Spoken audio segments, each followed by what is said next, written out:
awaske iki lanang apa wedok? Lho, kok iso? Nek wedok ora gablek apa-apa. Oh, lah nek tak bukai sampean asine yo weruh lho. Aja Duk, iman jakaku ndak ternoda, Duk. Oh, ndak ternoda. Iman jakaku tak ingu tuwek. Mas tuwek regane larang, Duk. Mas tuwek regane larang. Cah saiki nek ngetek kae nek ora lanangan Cah. Wedi aku malahan. Lho, lah wong aku ki jute ngene iki ora payu kaya sampean kok. Duk, rada ado joget rada ado. Lah napa? Brebeken iso kluthuk-kluthuk jebul balung tok balung. Gusti Allah. Ancen Sese tak benake. Mlaku tek. Oh, ora iso benakno sampean iki. Isone benakno jeroan nak sampean. Dandane kok sangit bar mulih drep to, Nduk. Jabang bayi mboyo kathokan ngono, Nduk. Iki. Kathokan aku. Diaji reti. Ojo. Marai selamat lilir wae.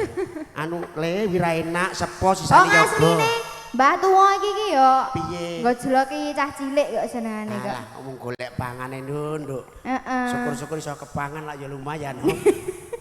Ya ditutuke. Anu madhep rono anu Pak Emes. Oh ya, sakno tak siliti wae. Jabang baik. Janjane. Gelakat mudik.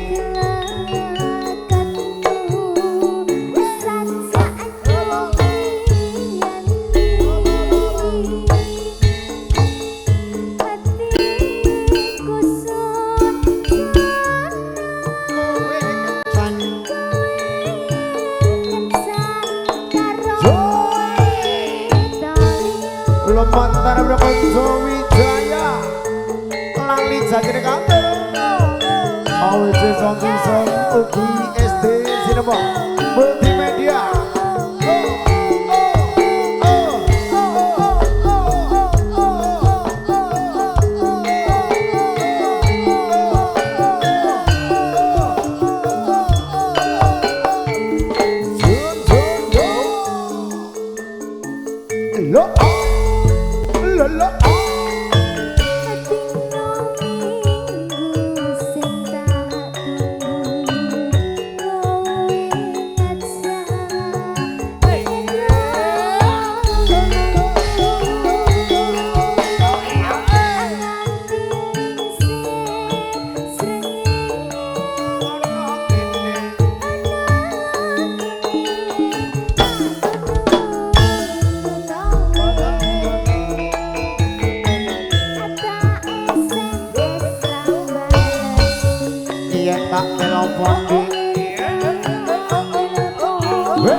Nduk jare cah nom pisan nang rampung kergosan cempeng rembes. Wong aku ki kesel panas ki lho, Mas. Nduk, sing diawak apa kowe tok kabeh ya ngempet. Lho, aku ro sampean asine rasa sampean. Kok iso? Lho, sampean ket mau mlaku rono, mlaku rene ora ndek kesel. Betek-betek timbang kepotong kok, Nduk. Oh, timbang kepotong bayarane. Profesional no. Kesel diampet. Kesel diampet ya. Heeh. Ayo ditutuke nak telas kena. Janjane